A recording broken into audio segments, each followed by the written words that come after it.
आपको बताऊंगा कि आप एक्सेल की जो ऑटो फिल प्रॉपर्टी है उसका यूज आप किस तरीके से कर सकते हैं अपने किसी भी वर्क के लिए। एक्सेल में ये काम आपको बहुत आसान कर देगा। अगर मान लीजिए कभी कभी क्या होता है कि हमें सीरीज वाइज कुछ डिटेल्स लिखनी होती हैं, तो उसके लिए हमें बार बार नंबर्स डालने होते हैं। जैसे कि मैं डाल रहा हूँ यहाँ पर, तो इसमें आपको काफ़ी टाइम लग जाता है। तो इस टाइम को बचाने के लिए एक्सेल ने एक ऑटो फिल प्रॉपर्टी है, उसका आप यूज़ कर सकते हैं। जैसे कि मैं यहाँ पर सीरियल नंबर लिख देता हूँ। अगर मैं यहाँ पर 1 लिख देता हूँ और इसको नीचे स्क्रॉल करूँगा अपने कर्सर से, तो देखिए हर सेल में एक एक एक एक एक ही आएगा।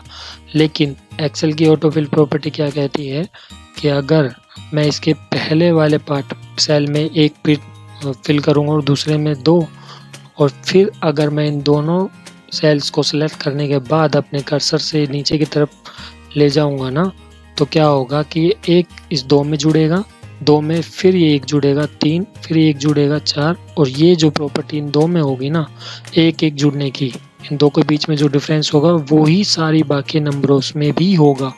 तो इस तरीके से आप इसमें 2 का पहाड़ा भी लिख सकते हैं। जैसे कि मैंने यहाँ 2 डाला, यहाँ 4 डाला, इसके बाद इन दोनों को सिलेक्ट किया और नीचे की तरफ ले गया स्क्रॉल करते हुए, तो देखिए हर 2 सेल्स के बीच में सेम डिफरेंस वही है जो कि शुरू के 2 सेल्स में था इन्हें सिलेक्ट करने के बाद। लेकिन अगर मैं 1 डालूं और फिर ही उसको मैं नीचे की तरफ ले जाऊं ना स्क्रॉल करके, तो वो एक एक एक एक ही दिखाएगा, क्योंकि उनके बीच में डिफरेंस 0 का था। इसी तरीके से ये होता है। तो आप इसे मंथ वाले पार्ट में भी अपना सकते हैं। अगर मैं मंथ वाले पार्ट को देखूं और नीचे में मंथ में किसी भी एक महीने की का नेम ले लूँ, जैसे कि मैं मई ले लेता हूँ, मई लेने के बाद और उसे अपने स्क्रॉल से नीचे की तरफ ले जाऊं, तो देखिए मई के बाद का जो भी मंथ आता है उसका नाम यहाँ पर आ गया लगातार। उसके बाद जनवरी से दोबारा से न्यू ईयर का जो मंथ है वो स्टार्ट हो गया। तो इस तरीके से ये मंथ वाले पार्ट में भी चलता है, साथ में वीक वाले पार्ट में भी चलता है। अगर मैं यहाँ से संडे ले लूँ पहला पार्ट और उसके बाद मैं इसको स्क्रॉल करूँ, तो देखिए संडे के बाद का जो अगला डे है उसका वार भी यहाँ पर आ गया। तो इस तरीके से ये रिपीट हो जाता है वापस संडे आने के बाद। तो इस तरीके से चलता रहता है। अगर आप टाइम भी लेना चाहें तो वो भी इसमें ऐड होता रहता है। टाइम में आप अगर लेट सपोज कुछ भी ले लीजिए, अगर आप ले लेते हैं कि 2 बजकर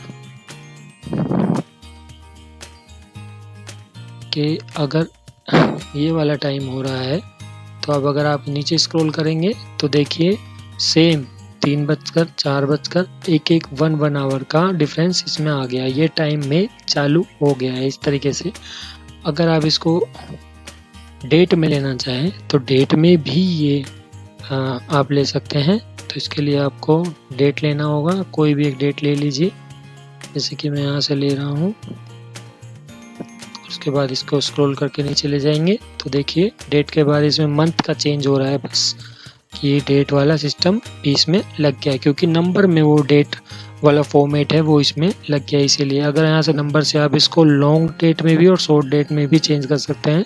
शॉर्ट डेट में चेंज करेंगे तो सिर्फ यही आएगा, लॉन्ग डेट में चेंज करेंगे तो साथ में इसका जो वार है उस दिन का वो भी इसमें सिलेक्ट होकर आ जाता है।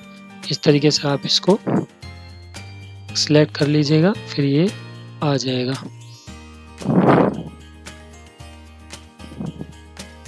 तो इस तरीके से ये लॉन्ग डेट में आ गया। देखो फ्रेंड्स, वार के साथ साथ कौन सा महीना है और कौन सी डेट है और कौन सा ईयर है, सब इसमें आ जाएगा लॉन्ग डेट में अगर आप इसको सिलेक्ट करते हैं। और इसको कस्टमाइज भी आप कर सकते हैं अपनी रिक्वायरमेंट के अनुसार। बस नंबर का जो ये पार्ट है, इस पार्ट के आपको कोने में एक तीर का सा निशान दिख रहा होगा, देखिए ये वाला, इस पर क्लिक करना है और यहाँ से आप इसको अकॉर्डिंग टू अपनी रिक्वायरमेंट के अनुसार डाल सकते हैं। कुछ भी डेट आप ले सकते हैं। इस तरीके से आप कर सकते हैं चेंज अपने रिक्वायरमेंट में। तो ऑटो फिल प्रॉपर्टी इसी प्रकार काम करती है। इस तरीके से आप सीरियल नंबर्स को ऐड कर सकते हैं अपनी रिक्वायरमेंट के अनुसार। आपको सीरियल नंबर बार बार डालने की जरूरत नहीं पड़ेगी। साथ साथ में मंथ, वीक, टाइम और डेट आप इन सब का यूज़ कर सकते हैं ऑटो फिल प्रॉपर्टी के द्वारा। तो धन्यवाद friends for watching my video.